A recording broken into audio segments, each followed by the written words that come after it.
Hello students, तो आज मैं आप सभी को क्लास 9th के चैप्टर नंबर 2 पॉलिनोमियल्स की एक्सरसाइज 2.3 का क्वेश्चन नंबर 5 का थर्ड पार्ट करवाने जा रही हूँ। हमें दिया है x cube plus 13x square plus 32x plus 20। तो आपको ये क्यूबिक पॉलिनोमियल दे रखा है, आपको इसको फैक्टराइज करना है। ठीक है, तो जब आप इसको फैक्टराइज करोगे बेटा तो आपको टोटल 3 फैक्टर्स मिलेंगे। पहला फैक्टर आप हिट एंड ट्रायल मेथड से निकालोगे और बाकी के जो 2 फैक्टर्स हैं वो हम डिवाइड करके निकालेंगे। ठीक है, तो चलिए करते हैं। तो सबसे पहले हम इस क्यूबिक पॉलिनोमियल को लेट कर लेंगे, लेट पी एक्स। ठीक है, तो फटाफट से लेट करते हैं। X cube plus 13x square plus 32x plus 20। ठीक है, पहला फैक्टर मैंने बोला कि हिट एंड ट्रायल मेथड से निकालना है। तो कैसे करेंगे? अब ये जो कांस्टेंट टर्म है ना बेटा, कांस्टेंट टर्म क्या है? 20 है, तो इसके फैक्टर्स देखने हैं आपने।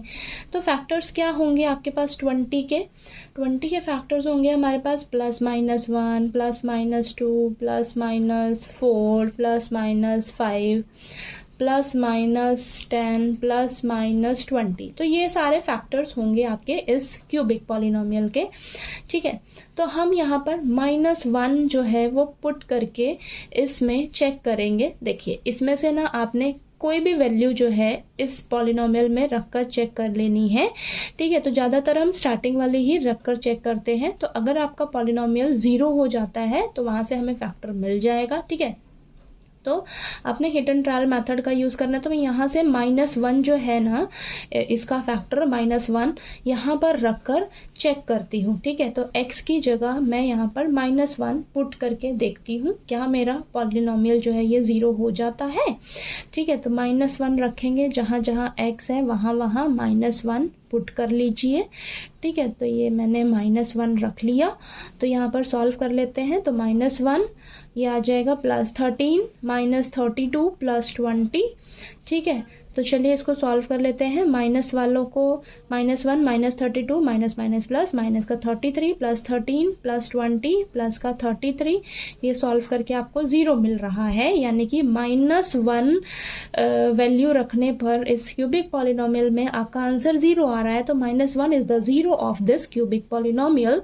तो आपका फैक्टर क्या बन जाएगा बेटा? x plus 1। x plus 1 is the factor of this cubic polynomial. क्या नाम दिया था? px। ठीक है, तो यहाँ पर आपने कंफ्यूज नहीं होना है। ये x प्लस 1 ले लिया है हमने।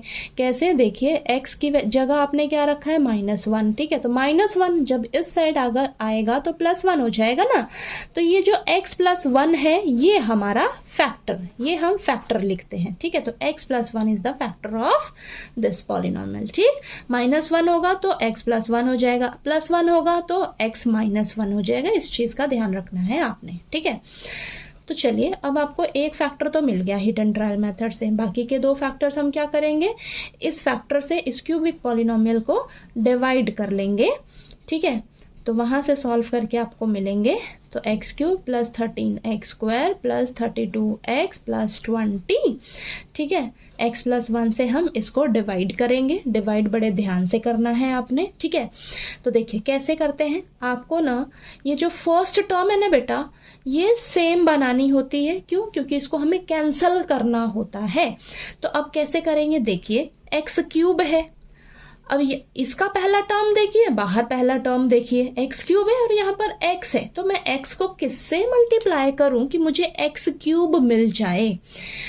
तो वो कैसे पता लगाओगे आप? पता है क्या करना? आप अंदर पहला टर्म क्या है? एक्स क्यूब है। बाहर पहला टर्म क्या है? एक्स है। दोनों को ना डिवाइड कर दो, अंदर वाले को बाहर वाले से डिवाइड कर दो, पहले टर्म को। तो यहाँ पर आपको ये कैंसिल करोगे ना तो आपको एक्स स्क्वायर मिलेगा। तो यानी कि आपको क्या मिल गया? एक्स स्क्वायर मिल गया। इस एक्स स्क्वायर को आप फटाक से आंसर में लिख दो। जब आप एक्स स्क्वायर को क्या करोगे? अब बाहर वाले जो है ना, इससे पूरे से मल्टीप्लाई करोगे बेटा, x प्लस 1 से मल्टीप्लाई कर दो। तो क्या मिलेगा आपको? X cube plus x square. ठीक है, मिल गया ना पहला सेम एक्स क्यूब। ठीक है, तो आप क्या करो तो एक्स क्यूब और यहाँ पर प्लस का एक्स स्क्वायर। ठीक है, ये लिख दिया आपने। अब इसको क्या करिए, आप साइन चेंज कर दीजिए। साइन चेंज कर दीजिए, ये आपका कैंसिल हो गया। हमारा मेन मोटिव क्या था? फर्स्ट टर्म को कैंसिल करना। कैंसिल हो गया। अब यहाँ बचा क्या आपके पास? 12x square. अब यहाँ से आप एक टर्म उतार लीजिए, प्लस का 32x। इतना समझ आया? ठीक है, अब वापस से आपने वही चीज़ रिपीट करनी है। फर्स्ट टर्म देखिए, यहाँ फर्स्ट टर्म क्या है 12x², यहाँ फर्स्ट टर्म बाहर क्या है x है, तो मैं x को किससे मल्टीप्लाई करूँ कि मेरा ये फर्स्ट टर्म सेम बन जाए। अगर आपको प्रैक्टिस हो जाएगी ना बेटा, तो आप खुद देखोगे कि 12x से मुझे मल्टीप्लाई करना होगा। अगर आपको नहीं समझ आ रहा हो तो आप क्या करिए, फर्स्ट टर्म अंदर वाली फर्स्ट टर्म को बाहर वाली फर्स्ट टर्म से डिवाइड कर दो, तो आप देखिए यहाँ पर आपको 12x मिल जाएगा। ठीक है, 2x है ना, एक x कैंसिल होगा तो एक x बचेगा और ये 12 एज इट इज, तो 12x मिल गया आपको। यानी कि आपको 12x से मल्टीप्लाई करना होगा। तो यहाँ पर फटाफट से 12x लिखिए। 12x से आप क्या करोगे, इस पूरे को मल्टीप्लाई करके यहाँ लिखोगे। ठीक है, तो 12x से इस पूरे को मल्टीप्लाई करके x+1 को अंदर लिखोगे तो ये आपके पास ये आएगा। ठीक है, तो अंदर लिखिए जरा, x² के नीचे x² वाले टर्म 12x², x के नीचे x वाले टर्म तो 12x। ठीक है, साइन चेंज करिए तो ये देखिए कैंसिल हो गया और यहाँ पर बचेगा आपके पास 20x। ठीक है, अब ये 20 को नीचे उतारिए, नीचे उतारा हमने। चलिए आगे सॉल्व करते हैं। फिर से आपने वही काम करना है, फर्स्ट टर्म को सेम बनाना है। ठीक है, 20x है, यहाँ पर x है पहला टर्म, तो मैं x को किससे मल्टीप्लाई करूं कि मेरा 20x आ जाए। ये तो वैसे ही पता लग रहा है, मैं अगर 20 से मल्टीप्लाई करती हूँ, ठीक है, तो वो सेम हो जाएगा। तो अगर आपको नहीं समझ आ रहा तो इसको डिवाइड करके देख लो। तो अंदर 20x है, बाहर x है, x से x कैंसिल, आपको क्या मिला 20 मिला। अब 20 को आप क्या करोगे, x+1 से मल्टीप्लाई कर दोगे, क्या बन गया 20x+20। ठीक है, तो यहाँ लिख दो ये 20x+20 और आंसर में तो लिखना मत भूल जाना। ठीक है, तो ये 20 आपको जो मिला है आंसर में लिख दो।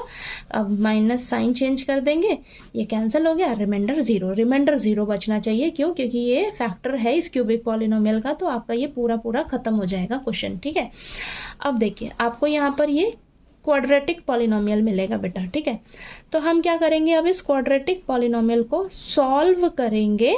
सॉल्व करके यहाँ से वो दो फैक्टर्स हमें मिलेंगे। ठीक है, तो मैंने आपको बहुत आसान तरीका बताया है क्वाड्रेटिक पॉलिनोमियल को सॉल्व करने का। x के आगे जो भी नंबर दिया होगा उसकी जगह आपने एक ब्रैकेट लगानी है।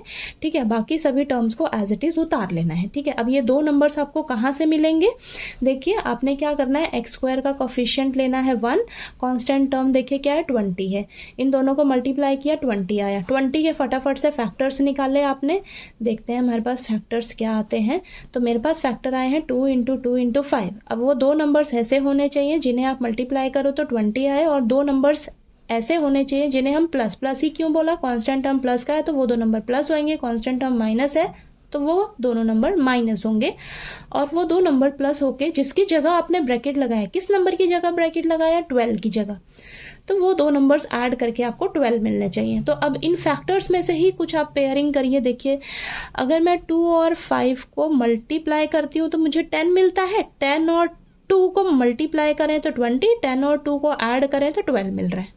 समझ आया? तो ये 10 और 2 वो दो नंबर्स होंगे आपके। ओके, तो यहाँ पर लिख लिए मैंने, तो यहाँ पर भी लिख लो 10 + 2, 10 + 2 12, 10 × 2 20। ठीक, अब इसको सॉल्व करना है बस आपने फटाफट से। तो ये दो नंबर ढूंढने में थोड़ी सी मेहनत लगेगी। ठीक है, तो ये आ जाएगा 10x + 2x, x दोनों से मल्टीप्लाई होगा और ये 20। ठीक है, अब ये दो टर्म्स लीजिए, ये दो टर्म्स लीजिए, x कॉमन लिया, x + 10, यहाँ से देखिए क्या कॉमन आ सकता है 2, तो ये 2 कॉमन लिया। अब x + 10 जो है वो दोनों के पास है और यहाँ से x + 2 इस यहाँ बचा है दोनों के पास, ये आ गया। ठीक है, तो ये देखिए दो फैक्टर्स मिल गए आपको यहाँ से। ठीक, तो पहला फैक्टर क्या है आपका x + 1, बाकी के दो फैक्टर्स क्या हैं x + 10, x + 2। तो देखिए ये आपको 3 फैक्टर्स मिल गए ना, 3 फैक्टर्स मिल गए इस क्यूबिक पॉलिनोमियल के, तो ये आपका आंसर है। ठीक है बेटा, समझ आया आपको? ठीक है, कहीं कोई दिक्कत आए तो प्लीज़ आप पूछ लीजिएगा। ओके, तो चलिए अब इसका 4th पार्ट जो है वो नेक्स्ट वीडियो में करते हैं। ठीक।